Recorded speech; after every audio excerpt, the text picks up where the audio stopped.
Well, I wrote it really as a business book, but it's got a lot of personal in it and a lot on relationship. And the business book is how to become successful, how to come back from adversity, how to handle adversity. And I think it's something that really people want to read, as you can see by what you're seeing right now. Trump, The Art of the Comeback. Trump Tower, Old Faithful. It would be very hard for me to write a book about coming back without at least a brief mention of my favorite building, Trump Tower. Located on 5th Avenue and 57th Street, readers of my first book would know the details about Trump Tower. When it was built, its size, what it represents. It has become a true icon in New York, a place that draws record numbers of tourists and visitors, adding the tremendous allure of the new Nike Town store on 57th Street, a major part of the atrium. I would venture to say that Trump Tower draws the biggest crowds in New York City. More importantly than that, however, is that Trump Tower, like a good friend, was there when I needed it. During the hard times of the early 1990s, cash flow was tight.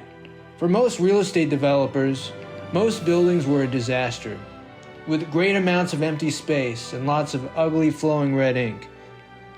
But even in the worst of times, Trump Tower, together with the huge cash flows of my casinos, was there for me. I'll never forget the time, in the worst moment of the real estate crisis, when I was notified that a major real estate tenant, Charles Jordan, was experiencing great difficulty worldwide and would not be able to stay as a tenant to Trump Tower any longer. Charles Jordan was once a great shoe store, but you could see by what was happening at its 5th Avenue store that things were not good. The racks looked cheap, and the displays were horrible. I can walk into a retail establishment and just by looking at it, tell you how it's doing. With Charles Jordan, it became obvious. Unfortunately, Charles Jordan wasn't paying a very high rent for its large 5th Avenue fronting store. When I heard that these millions of dollars in rental income and taxes would be lost, I said to somebody, "This is really bad news. How will I ever replace this one?" But as bad as times were, when the word got out that this store was available, I was inundated with retail requests. Many prestigious stores were calling me, either directly or through some high contact. Even top politicians and celebrities were contacting me with recommendations as to who should occupy the space. I soon began to realize that even in the worst of times, something great will always be great. After assessing all bids, and not merely for the dollars paid, I decided on Salvador Ferragamo because of its fine reputation and incredible success.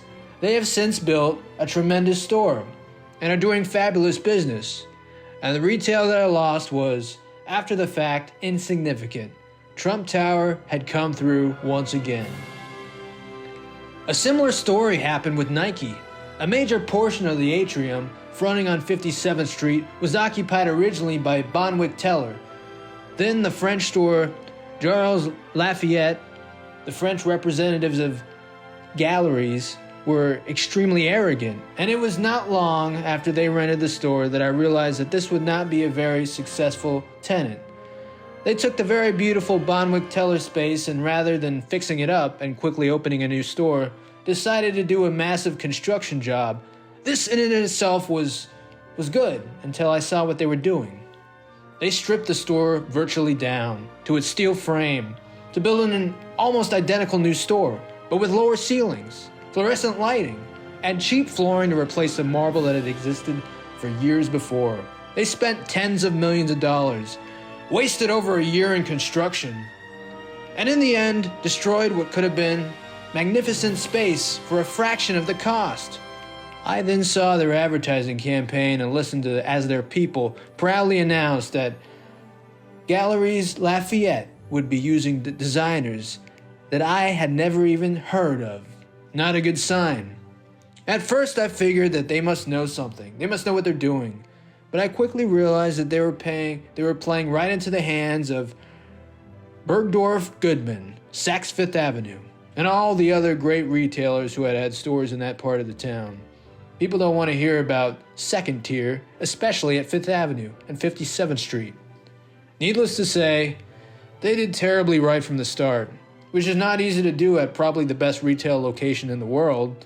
After a couple of years of astronomical losses, the top representatives of Galeries Lafayette came into my office and in a very severe French accent said to me, "We will be leaving the space whether you like it or not."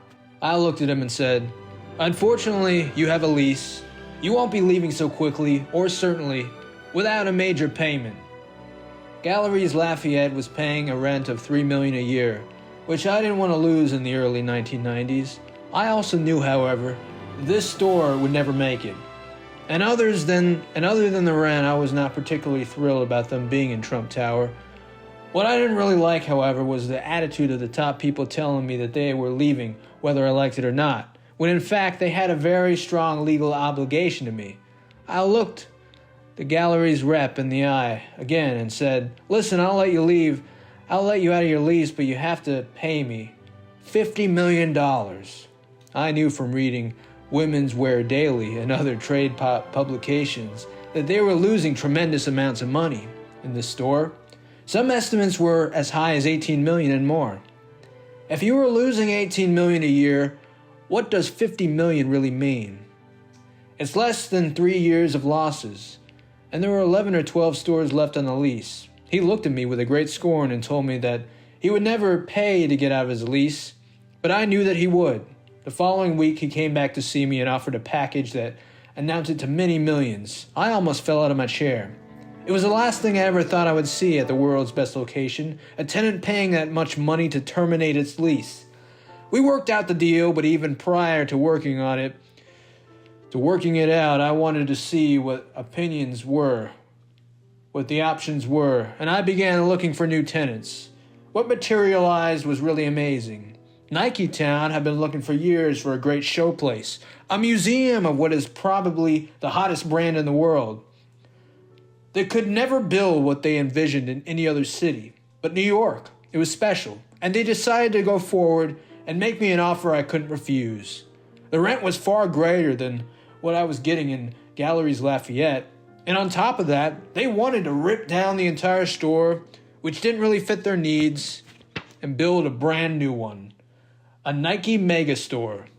The money and the genius that they poured into that store was staggering, but the end product is a total justification. It has turned out to be one of the most successful stores in New York City.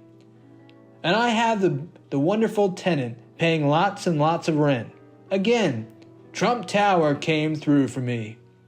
From the beginning, the stores and the offices in Trump Tower have been very successful.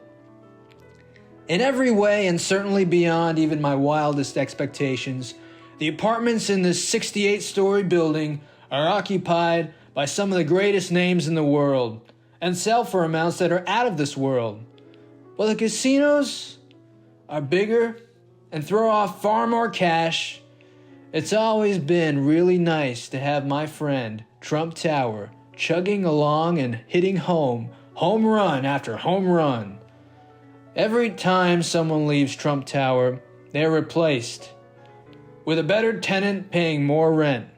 And the beauty of it all is that there is no doubt in my mind this trend will continue for the foreseeable future. Despite economic conditions, some things are so good that times don't affect them. Trump Tower is one of those things. The next chapter is called The Women In and Out of My Life. Part of the problem I've had with women has been in having to compare them to my incredible mother, Mary Trump. My mother is smart as hell.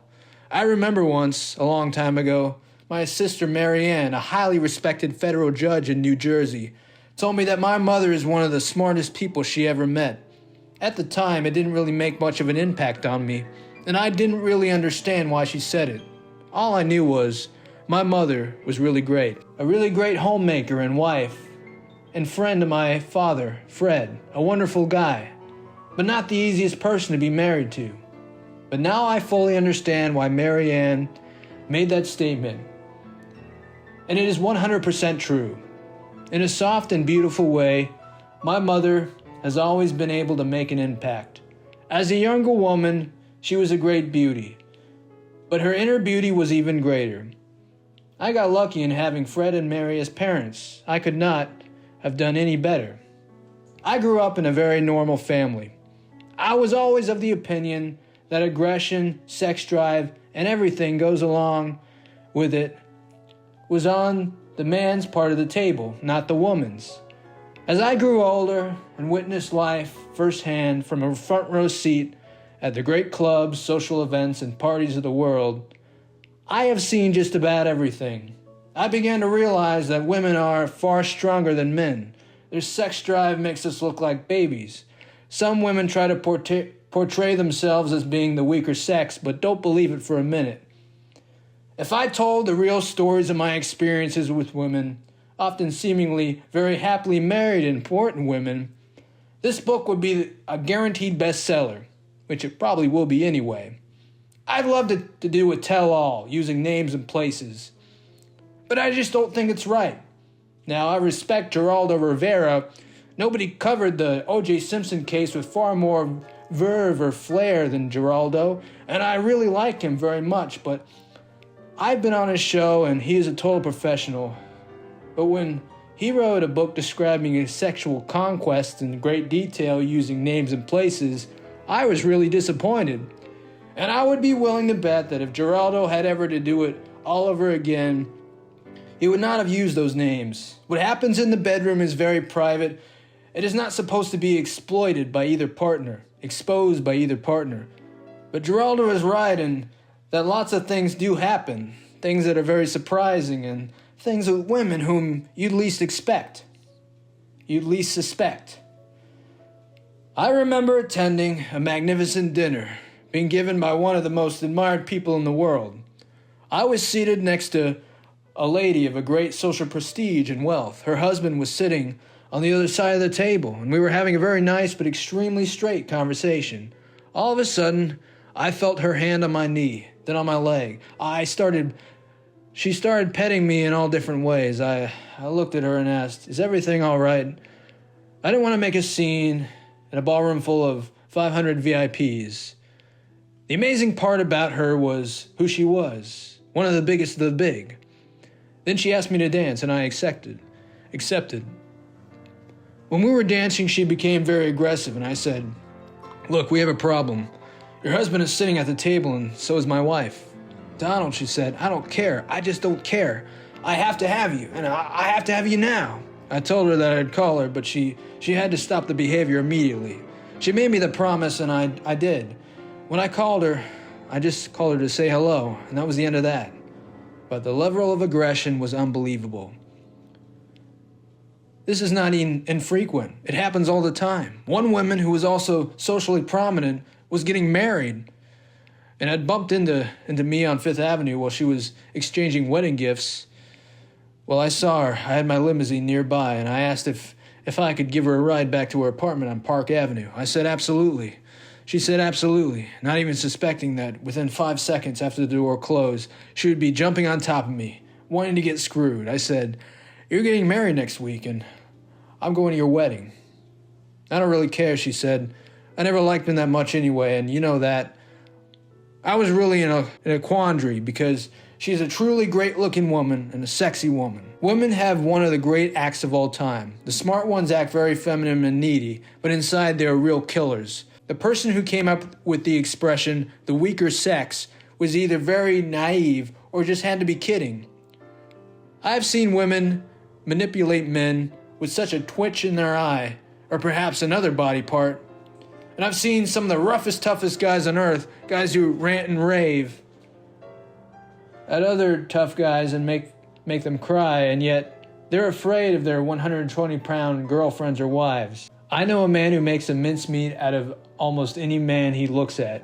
When he walks through the city, people cross to the other side of the street.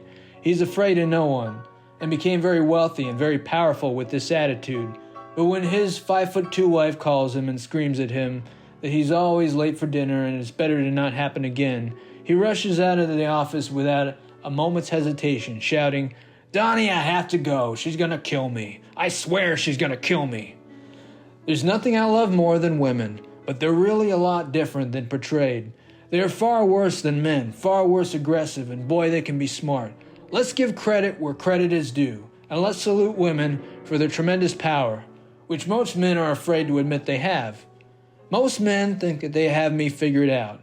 Most people think that they have me figured out. A single-minded businessman, a negotiator. Others sees me as someone who's devoted to beauty, to performance. The truth is, I am both of those people. Witness the difference between the two women who have meant the most to me in my life, to date. Ivana and Marla. Both are incredibly talented and successful women in their own right. And sure, they're both blonde and beautiful, but they're completely different from each other. Ivana is a tough and practical businesswoman. Marla is a performer and actress. Over the past year, I've come to realize that these two exceptional women represent the extremes of my personality. The impact they've had on me is profound. In the fall of 1989, I was flying back from Tokyo after witnessing the greatest upset in history of professional boxing, the defeat of the icon Mike Tyson in the hands of Buster Douglas, a virtual unknown. We were about an hour shy of landing in Alaska for refueling when my airport phone started ringing off the hooks. Apparently, while I was away, Ivana had told Liz Smith, the widely read New York gossip columnist, that our marriage was breaking up. The story appeared on the front page of the Sunday Daily News, which at the time had the largest circulation in the country. When I landed in New York, I discovered that the media interest in me and Ivana was greater than I could have ever imagined. For weeks, we were in the headlines of newspapers all over the world. Not since the divorce of Elizabeth Taylor and Richard Burton had there been so much media hoopla. It had been my idea to get a divorce, and since everything had been set into motion by Ivana, I knew that the inevitable breakup of our marriage could no longer be denied. Even though I liked and loved Ivana a lot, and she loved me, people grow apart. I'll never say a bad thing about her, but sometimes you have to make a decision. Do you stay or do you go? To me, it was obvious. I didn't want to go home that night, but instead took a suite to the Plaza Hotel. This meant that there was no way I could win the inevitable PR war. At least for the time being. So I just sat back and let it happen. Ivana, on the other hand, hired John Scallion, a PR man, who only added fuel to the fire. It didn't take long for Ivana's publicity machine to take advantage of the media tide in her favor. When a man leaves a woman, the public relations war is impossible for him to win. As our settlement proceedings approached, Scallion began to focus less on her claims that she had been emotionally devastated by the separation and more on the financial aspects of the case. Since, according to Ivana, I had assets totaling the $5 billion. Ivana's lawyers assured that the $25 million provided for her upon our divorce in the 1987 prenuptial agreement she had signed was too small a share. There was little I could do except wait for her lawyers to slap me with a lawsuit that laid claim to half of every price of property in my possession at the time. During this period, it came to my attention that there are people who believe I am incapable of having bad financial times. It is their theory that I purposely set out to create a financially bad period in order to quickly settle my divorce. This theory was further fueled in their minds by the coincidence that things started going well for me. And almost immediately after Ivana agreed to settle, they felt that everything I did had a purpose. It could not have been more wrong. Ivana hired Michael Kennedy to be her lead counsel. He was assisted by the prestigious law firm of White & Case. For some time, I had known of Kennedy as someone who defended people accused of notorious narcotics offenses. He also defended the Mitchell brothers, the porn movie kings who produced Behind the Green Door. When Ivana took him on, he managed to get himself a profile in the New York Times. Suddenly, he was heralded as a man who would champion women's rights. Meanwhile, I had to find my own legal terms. My office resembled an emergency room. But instead of patients, they were lawyers, crowding around and offering their services. Some were eager to become involved in what promised to be one of the most publicized and talked about divorce cases in the past 25 years, and they assured me that there would be no legal fees. I interviewed many of these people, but no one satisfied me. I was looking for a special kind of attorney, one that had not only great ability, but also a great sense of loyalty to me and my interests. I would not be stripped of the great empire I had worked so hard to build. Finally, on a Wednesday morning in February, Valentine's Day to be exact, I received a phone call from Edward S. Gordon, a major real estate executive in New York. Gordon is a friend and as well as a business associate, and I really come to respect his opinion. He said, "Donald, do I have a quinella for you?" He told me about Stanford Lotwin. He used gambling parlance to mean he had a combination he believed would serve my interests. That's why he said quinella. What really piqued my interest was Gordon's reference to Jay Goldberg, a lawyer who by reputation was tough and fierce, who had successfully handled a major case for him. Goldberg had long been earning the plaudits of lawyers for his outstanding defense work. New York Magazine once listed him among the 10 most powerful, talented, and fearsome lawyers in the city. And a poll of attorneys and federal judges concluded that Goldberg was a lawyer's lawyer who combined the various talents that made for an effective attorney. I called both Goldberg and Lotwin and arranged to meet with them the same day. I took an instant liking to this team and retained them on the spot, with Goldberg to act as lead counsel. At our first council meeting, we discussed Ivana's likeliest course of action. It was clear that she would claim a half interest in my assets. This could have been disastrous for me. A person in the financial world who deals with banks and lending institutions needs to convey a certain amount of ownership. Any cloud on my title to property might have harmed me. Already the Industrial Bank of Japan, which had financed part of the plaza, was becoming concerned that the hotel would go to Ivana in the divorce. The truth was, I was trying to steer a highly leveraged company through a bad economy, and any threat to my security would have scared my creditors. Having learned about the importance of financial security from my professors at Wharton, I had entered into an agreement with Ivana before our marriage in 1977. I knew that I would need to fix our rights to property in case the marriage ever floundered. We modified the agreement 3 times over the course of the next 10 years to reflect Ivana's increasing contribution to the marriage and her growing role in the company. The last agreement was executed on December 24th, 1987, after many meetings between our lawyers, Ivana, and me. The negotiations took over 6 months. It was stipulated that in the event of our divorce, I was obligated to give her a lump sum of $10 million, $350,000 a year until her death, remarriage, or cohabitation, and our estate in Greenwich, Connecticut, which was worth some $12 million in addition. Ivana would also receive a New York housing allowance of $4 million along with child support and $100,000 a year for each of our 3 children. All of this was exactly what Ivana had requested, and a list written, submitted to her own attorneys. Goldberg and Lotwin were convinced that Ivana's strategy would be to claim that our agreement was in some way invalid. If she could prove this, her lawyer would be free to make increased demands. Their prediction proved correct. Ivana's first move was to declare that Lawrence Levner, the attorney who had represented her for all prenuptial agreements, had not been representing her interests. I advised that this tactic would be an enormous uphill battle for her, since Ivana had chosen Levner herself and established a great social relationship with him over the last few years, sending him notes and gifts to show her appreciation for his efforts on her behalf. I had no relationship with him whatsoever, but I found him to be a vigorous lawyer who had at times served her interests well.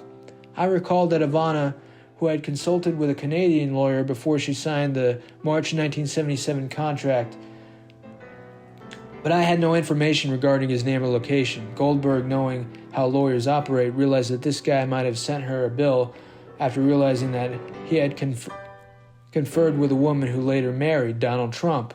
But Ivana was the only one in possession of this information, so for the time being, this was a dead end.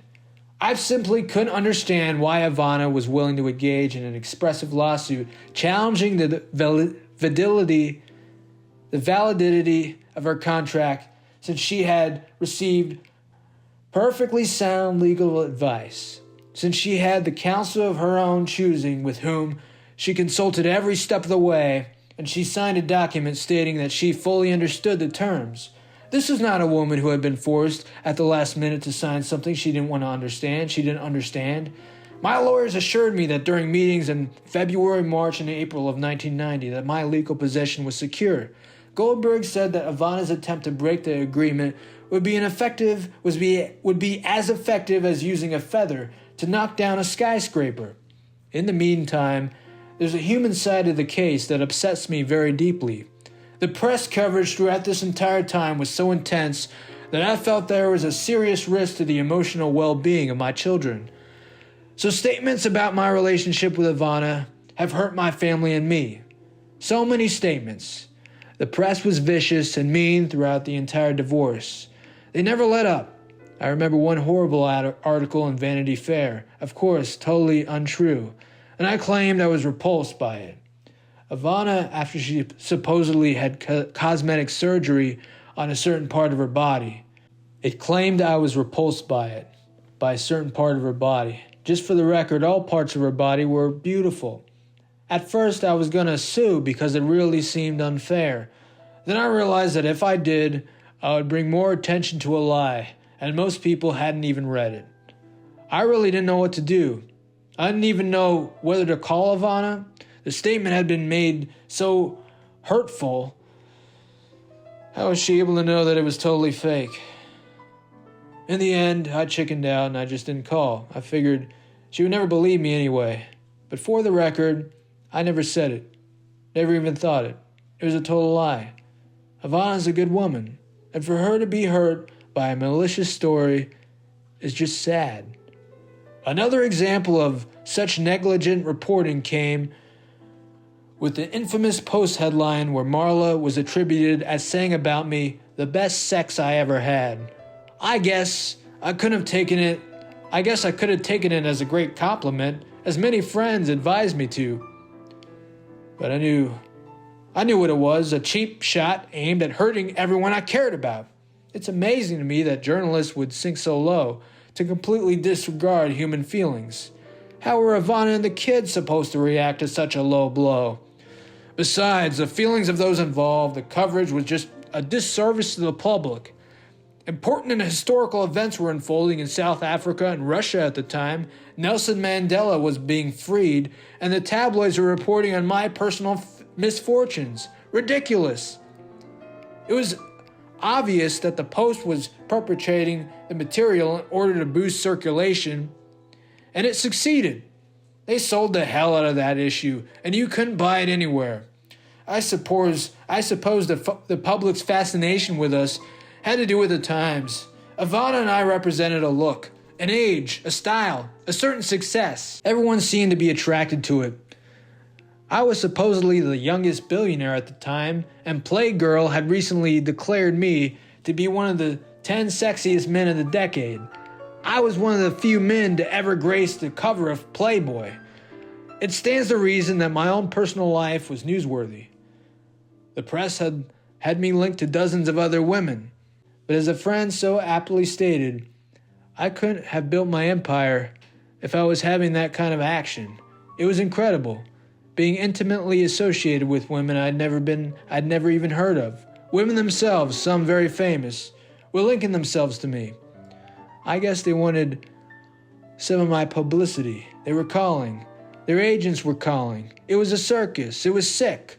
It got to the point where any women I was seen with in public became the subject of rumors.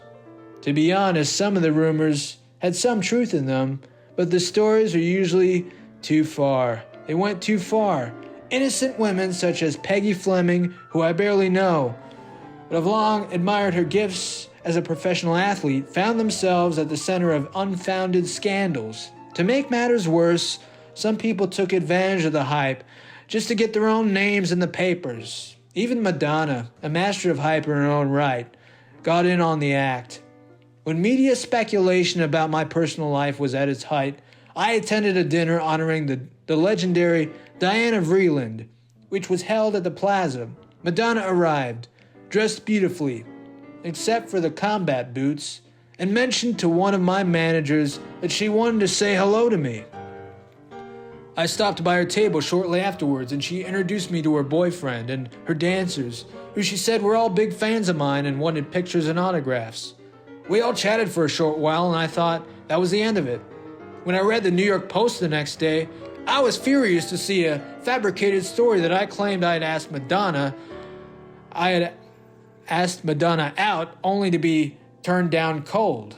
Madonna has an almost unequaled natural ability to promote herself. She knows how to be shocking and has created a brilliant facade that captures the imagination of millions. I was first introduced to her by my close friend Steve Rubel many years ago. Steve, who along with Ian Schrager had founded Studio 54, probably the hottest disco of all time. He told me he thought Madonna would one day be a superstar, even though nobody at the time had heard of her. She was a great judge of people. He was a great judge of people and turned out to be right. I've come to like and respect Madonna. I spoke to her when she was doing the Versailles photos at Mar-a-Lago, which turned out to be a tremendous success, both artistically and commercially. I've got to hand it to her. There's nobody who works harder or longer than Madonna. And she keeps it all going. I don't know why, but I seem to bring out either the best or the worst in women. During the divorce of most of them, from a personal standpoint, they were definitely at their worst. Even Katrina Witt, the great Olympic figure skating champion, caused me some angst despite the fact that I really didn't have any kind of relationship with her. After she had won her second gold medal and turned professional, she was quite in demand. Because I built and ran the Woolman skating rink in New York City Central Park, which draws hundreds of thousands of skaters annually, I became something of a factor in the ice skating business. One day I received a phone call from Katrina asking if she and Brian Botaniello, another true champion, could come to my office and say hello. Being a sports fan, I said absolutely. Everything went well. And I was glad I had taken time to meet those two attractive young people. Some weeks later, I received a phone call from Katrina, who was in Germany. She said she would be in New York and wondered if we could get together for lunch or dinner. I wasn't exactly sure why she wanted to see me, but I thought it was a nice gesture and agreed.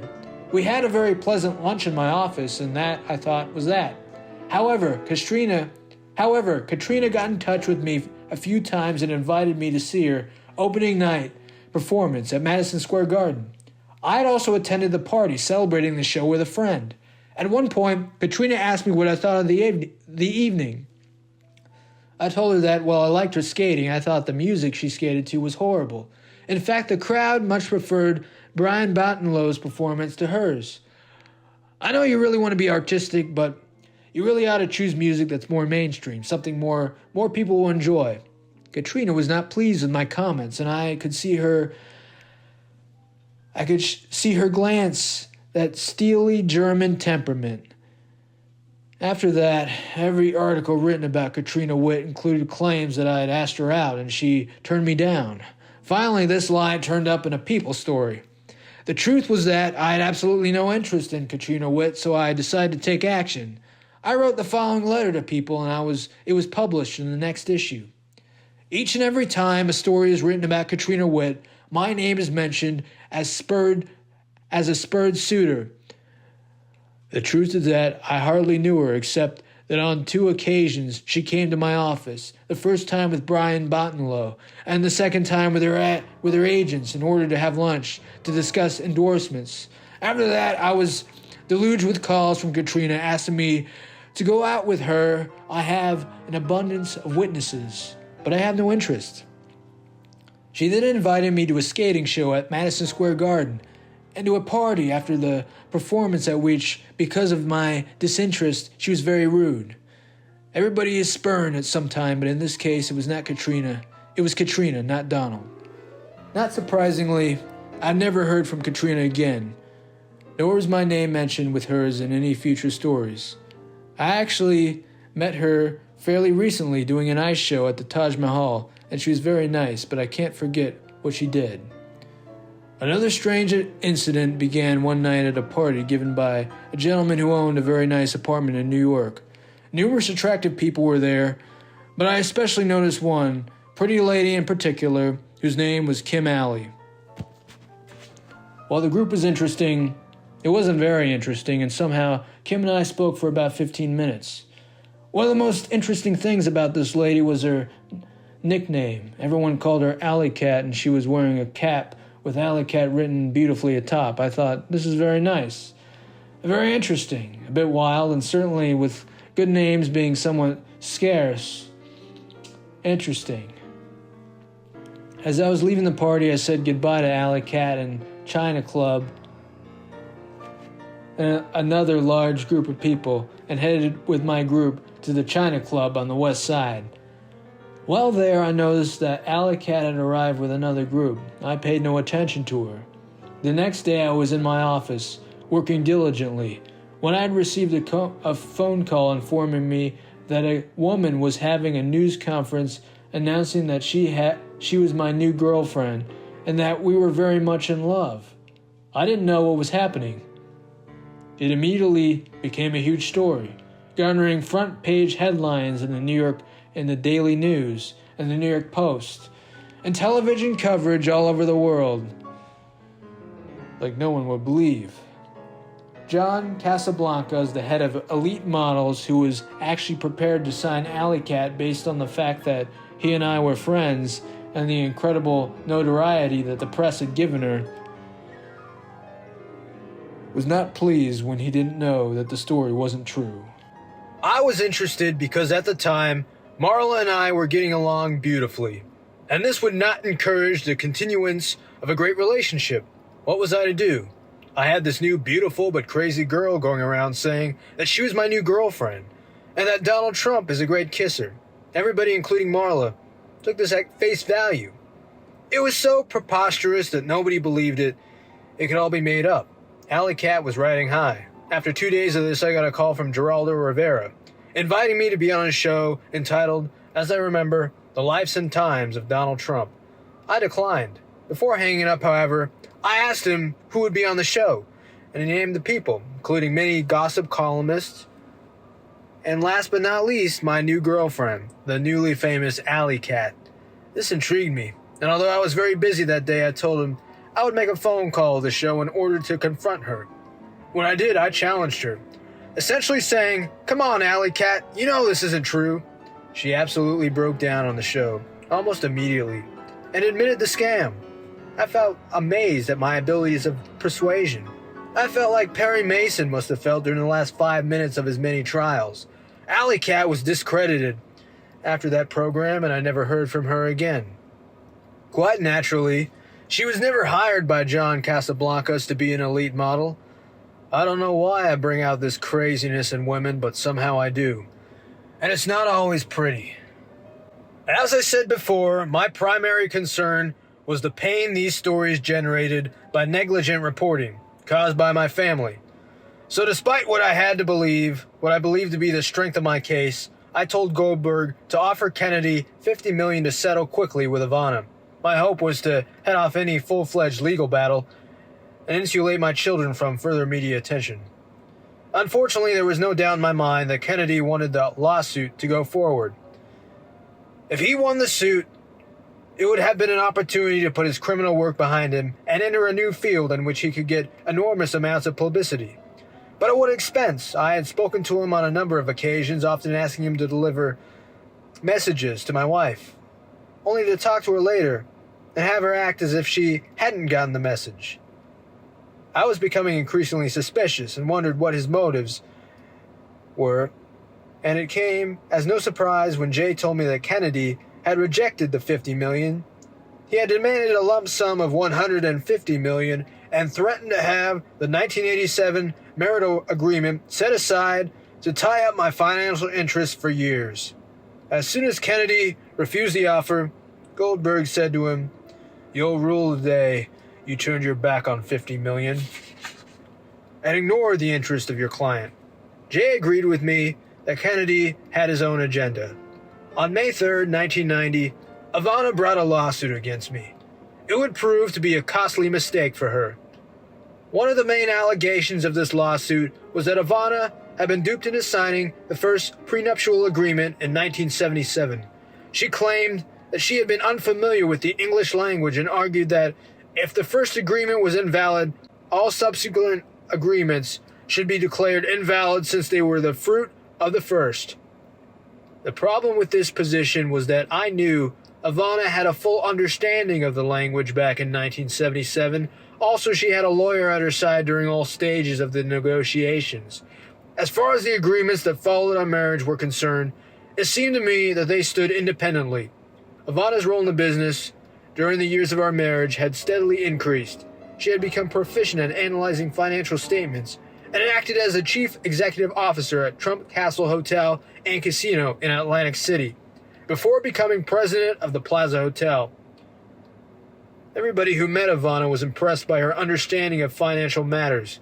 Whether or not in March of 1977 the agreement was upheld, there was no doubt in my mind that all the agreements signed during our marriage, when Ivana was aided by her own counsel, would survive under any court test. Ivana's final claim that she should be released from the terms of the 1987 agreement because my relationship with Marla had been so disruptive to our marriage really concerned me at first, even though I didn't believe it. It was a strong legal argument. I was convinced that had this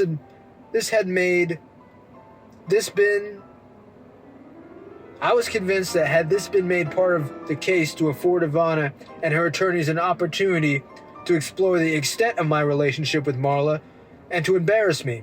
Ivana knew full well that I didn't leave her for Marla, but Kennedy convinced her to hire a hotshot private eye from Texas to try to dig up anything he could find about my relationship with Marla. They even explored the possibility that I had been seeing her before the 1987 agreement was signed. Ivana spent hundreds of thousands of dollars on this nonsense. I made no bones about my relationship with Marla, but I didn't want it all laid out in court depositions. When Goldberg gave short shrift to Ivana's final claim and assured me that Judge Gangle Jacob would have absolutely no trouble dismissing it, I was not too sure. I was familiar with Judge Gangle Jacob's name, but only in a negative way. My brother-in-law, Jim Graham, had appeared before her many years ago in his own suit. He complained bitterly that she had a decision bias in favor of the woman in any divorce proceeding. I was concerned that if the 1987 agreement could be jeopardized by what would take place after we had executed it, then my property rights were indeed at risk. The first blow to Ivana's case came when Judge Gangle Jacob issued a decision that my post-agreement conduct could not in any way affect the validity of the 1987 agreement. Kennedy's plan to use the matter of my relationship with Marla as a device for invalidating the agreement had failed. The case would now proceed on the less than convincing claim that the 1987 contract should be set aside because Ivana did not understand the terms and did not have the independent or competent counsel from the time she first used Levner back in March of 1977. Since Ivana had initiated the lawsuit, her deposition was taken first. During the proceeding, she suffered a second blow. Goldberg asked her if she had ever consulted a Canadian lawyer prior to signing the 1977 agreement. She admitted that she had, but she no longer remembered his name or address and did not know how to contact him. But when Goldberg asked Ivana if she had received a bill from the lawyer. Following the consultation, something amazing happened. Ivana paused for a moment, and then proceeded to pull a copy of the bill out of her purse. It not only listed his name and address, but also indicated the large amount of time he had spent counseling her. With the discovery of this information, Goldberg assured me that our case was entirely secure. It was now completely clear that Ivana had excessive knowledge of our contract at the time we signed the original agreement. Further, all succeeding agreements were entered into when she was represented by the council, and I had agreed to the monies she asked for. Judge Gangle Jacob set a trial date for early April 1991. Goldberg prepared a trial book outlining the way in which he would cross-examine Ivana, detailing not only her consultations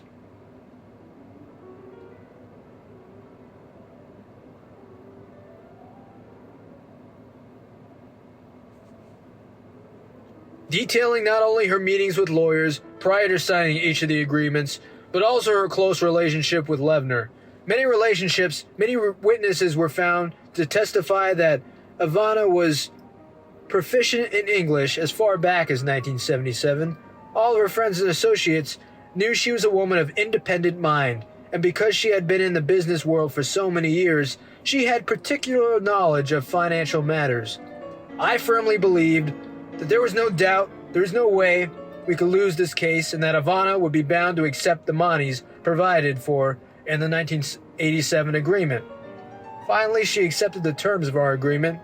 As I've said before, on possibly the worst financial day of my life, as I sat at my desk reading a New York Times cover story on my demise, the only good thing about it was going to court with Ivana would have been that I would not have to pay the money for 2 or 3 years. I knew I would win the court case easily, so I'd have the best of both worlds. By the time the payment came due, I felt I would be in great financial shape again. I would easily be able to pay it. But now here was Ivana, asking for $10 million in cash. This is incredible. On top of that, immediately after making the phone call to me, Ivana went to the press and told the reporters she was now going to settle the case and was willing, almost as if she was doing me a favor, to take only $10 million plus the other things, which probably amounted to a total of $25 million. She worked hard to try and make it sound like she was doing me a great favor, trying to help me out. The newspapers and television screamed as far and away the biggest story of the day, that a settlement had been reached and that Ivana would, in fact, accept the agreement that she said she was defrauded into making. Under that headline, almost all the media predicted that it didn't matter. I would not be able to come up with the $10 million in cash anyway. But what I understand more than anything else is people. Deals are people. They're not deals. And if you don't have a deep understanding of people and their motives, you can never become a great deal maker. I knew that when the going got really tough, and when the bad financial stories would come out about me, coupled with the fact that I had proven to Ivana, beyond any shadow of a doubt, that she had no chance of winning her case, she would want to settle. I also knew that the settlement would come possibly at the worst time, and lo and behold, I'd reserved more than $10 million in cash for this very event.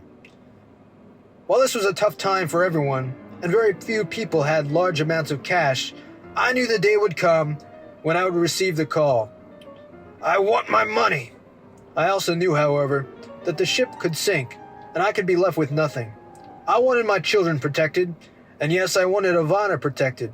Protected like she had never been protected before. This is very important to me. Not long after my conversation with Ivana, Goldberg received a call from Kennedy confirming Ivana's desire to drop the suit. We agreed to divorce on mutual acceptable terms, but she would be limited financially to the terms of the 1987 agreement. On March 27, 1991, Goldberg, Lotwin, and I met with Ivana, Michael Kennedy, and attorneys from White and Case. I had the $10 million certified check in my pocket, but I would not agree to give it to Ivana until she and her attorneys confirmed, in writing, that the terms of the 1987 agreement were fair, reasonable, and valid. I found that the fight had been taken out of their entire team, although her attorneys still had enough energy to exact large legal fees from her. Despite the fact that Ivana would be a very rich woman, I felt sorry for her. I reflected on the damage Ivana had caused herself during the 2 years of litigation. With attorneys and private investigators' fees, she had spent well over $1 million. In the end, she merely accepted what had been offered to her under the terms of a 5-year-old agreement after passing up an opportunity to take $50 million. Ivana had also lost 2 years' worth of interest on the $10 million. From her perspective, the results were appalling. Ivana was eager to get her check so she could catch a late-night flight to Palm Beach. She had planned a party for a number of her friends, including Barbara Walters. I left the lawyers to work out the details, went to New Jersey to attend a dinner honoring Muhammad Ali, and returned home to midnight, close to midnight. That night, she reaffirmed the 1987 agreement, including one provision that I had cared a great deal about. Paragraph 10 stipulated that in exchange for the money I was to give her, Ivana was not to write any account of our life together or my business affairs without first obtaining my written consent. This included the publication of diaries, memoirs, letters, interviews, and fictional accounts. If Ivana breached this clause in any way, I would no longer be obligated to uphold the financial end of the contract. Following Ivana's receipt of her money, and all that remained was for Judge Gangle Jacob to embrace the settlement in what is known as the marital agreement. This turned the agreement into a court order. It was a mere formality, but I ran into a bit of bad luck because Goldberg was out of the country when the lawyers submitted the papers to the judge in May of 1991. In a move that surprised everybody, Judge Gangle Jacob, without any prior notice to any of the lawyers, said that she felt the confidentiality clause improperly abridged Ivana's First Amendment rights to publish whatever she wanted. I called Goldberg, who was vacationing in Italy, and he assured me that he would successfully appeal the judge's action and that the clause would be restored to the marital agreement, the marital judgment. I had a fierce competitor and a trusted friend in Jay Goldberg. In the earliest part of the divorce action, when the legal work and documentation were by far the most demanding, Jay refused to send me a bill. This is what loyalty and friendship are all about, and I will not forget him or his wonderful wife, Rama. When Goldberg returned, he prepared the necessary papers to appeal the case, to appel the decision, where 5 justices presided. By this time, Ivana had decided to replace White & Case and Michael Kennedy. She hired Robert S. Cohen, a big-time marital lawyer, to replace Kennedy. He prepared papers for the decision, supporting the position taken by Judge Gangle Jacob. The case was heard in February of 1992. Both Ivana and I attended the session because we wanted to see our lawyers in action and witness the court's decision firsthand. It was a media circus. The court received my letter much more enthusiastically, and when I left the building that day, I had no doubt that Judge Gangle Jacob's opinion would be reversed. On June 12, 1992, a unanimous court ruled that the confidentiality clause must be reinstated in the marital judgment. Following this, Ivana lost faith in Cohen and dismissed him as well. The last I heard, he had brought a proceeding against Ivana trying to get her to pay his $50,000 fee. As an interesting footnote, Cohen has now been reinstated by Marla to represent her. Despite this settlement and 2 subsequent confirmations of the settlement when Ivana had various lawyers attempt to get the court to reverse its decision, Ivana went ahead and signed a very lucrative contract to publish 2 novels. The first, For Love Alone, showed up at number 6 on the New York Times bestseller week for 3 weeks, and then disappeared despite a massive promotional blitz. The book was nothing more than a thinly veiled account of our marriage and breakup. I was furious that Ivana had broken our contract. After we'd been through so much to establish the terms of the confidentiality clause. After the book came out, I did an interview with Howard Stern, who noted, it's really disgusting what happened to your wife. You paid her $25 million to get her to shut up, and she didn't. If you had a judge who was fair, who had some guts, if the laws meant anything, you'd get your $25 million back. A lot of people told me just that, and I agreed with them. With that much money in her bank account, there's a lot of things Ivana could have been doing instead of writing gossip fiction. Ivana didn't really treat me fairly, and she knows this. In the worst financial period of my life, I gave her a big check, a beautiful house, and total financial security.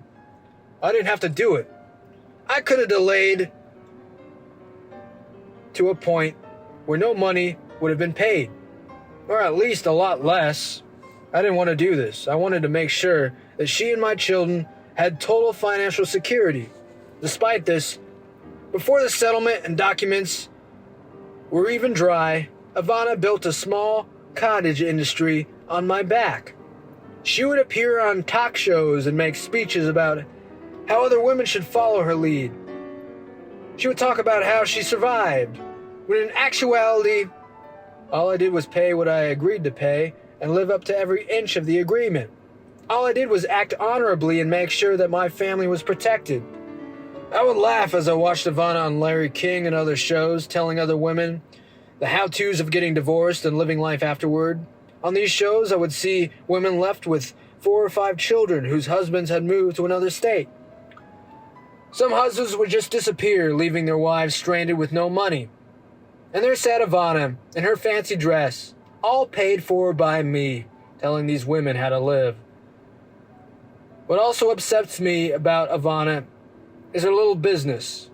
While it does okay, it always fascinated me that she would talk about herself as a businesswoman and not as someone who received a large settlement from her husband. Trust me, she would not exchange the business for her settlement. In fact, when she got married to Riccardo Mazzalucci, for some reason she allowed him to pierce the corporate veil and obtain a piece of her company.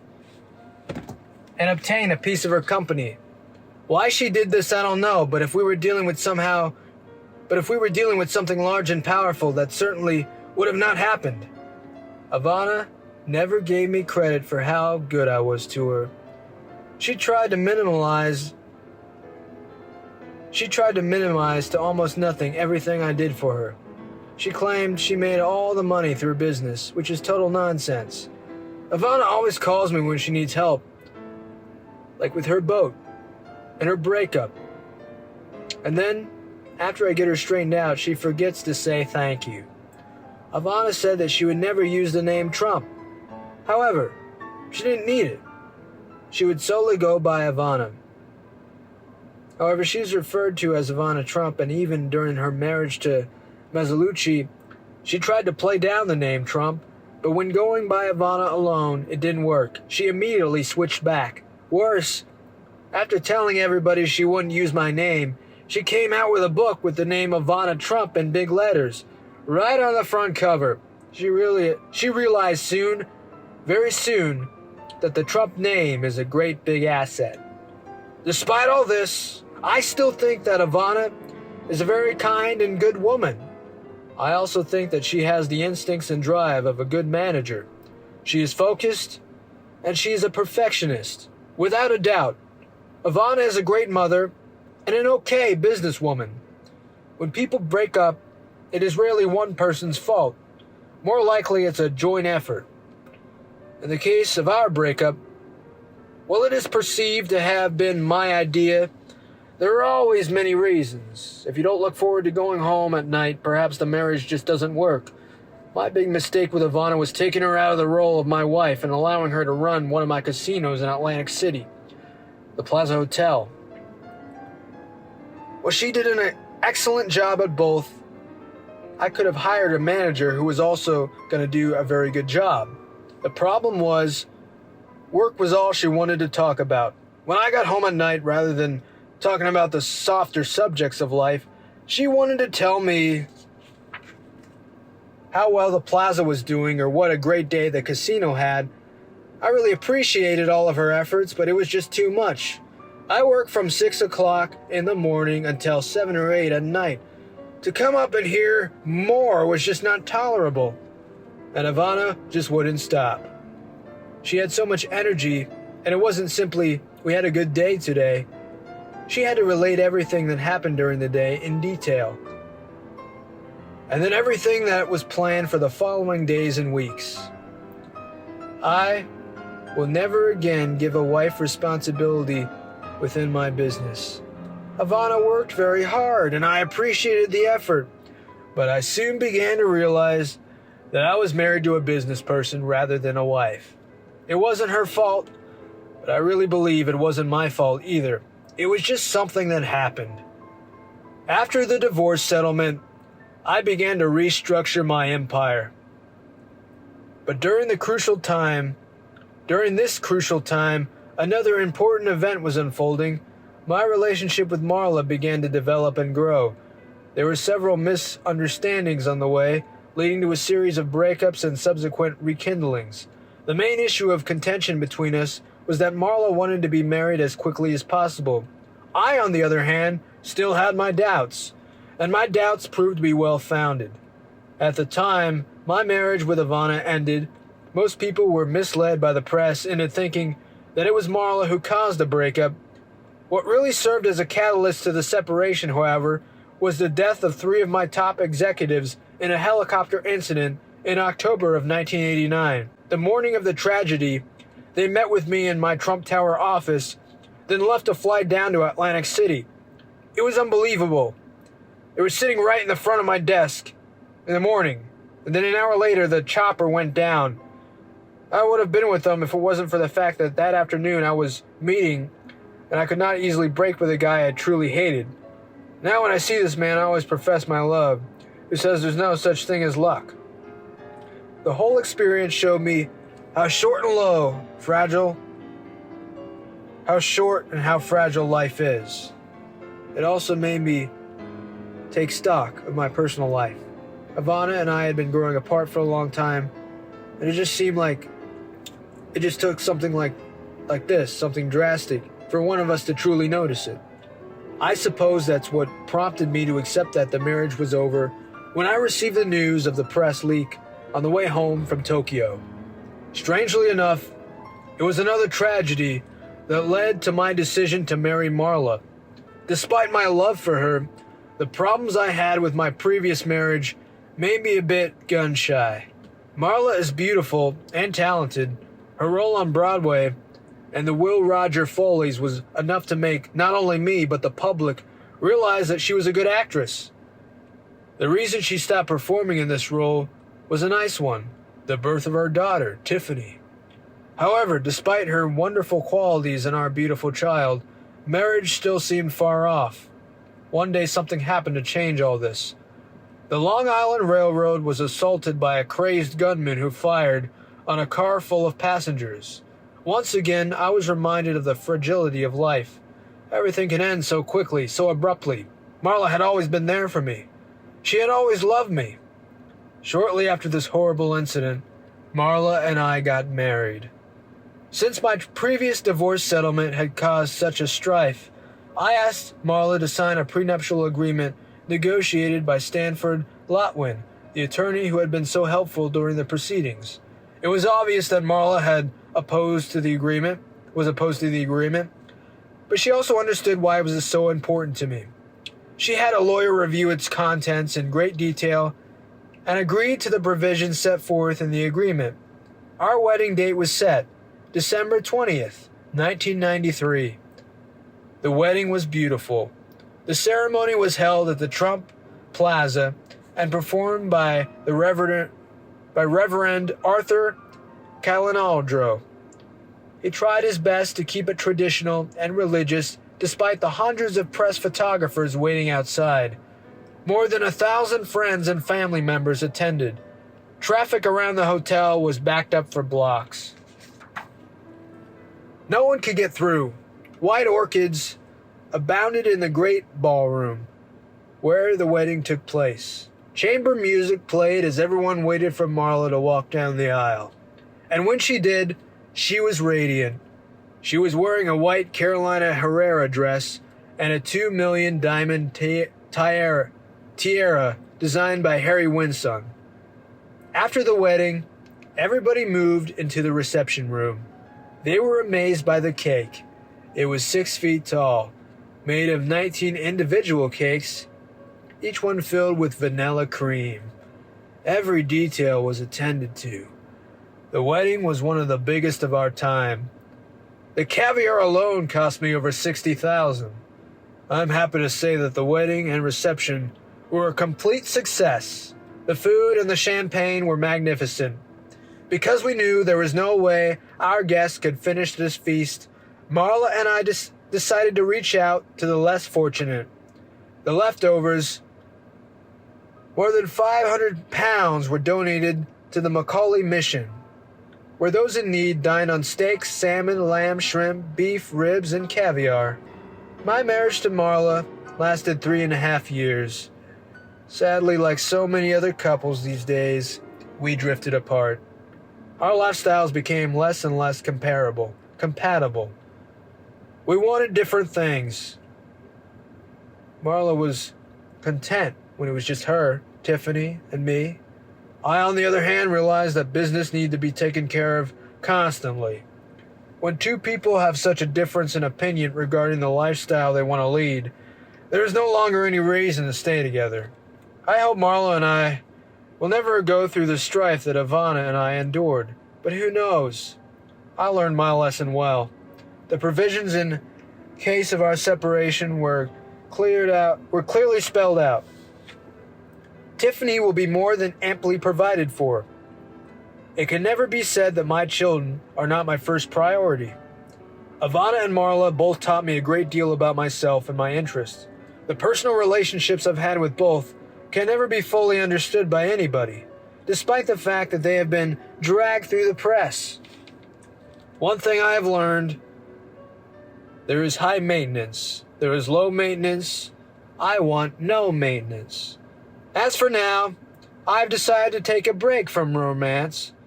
Don't get me wrong, everybody seems to think they know the perfect woman for me. I've gotten more suggestions than I can keep track of, and I'll never say I'm not interested in beginning a new relationship. It's just not one of my first priorities at the moment. I love women. They've come into my life, they've gone out of my life. Even those who have exited somewhat ungracefully still have a place in my heart. I only have one regret in the women department: that I never had the opportunity to court Lady Diana Spencer. I met her on a number of occasions. I couldn't help but notice how she moved people. She lit up the room with her charm, her presence. She was a genuine princess, a dream lady. She'll truly be missed. The next chapter will be called The Art of the Prenup, the Engagement Ring.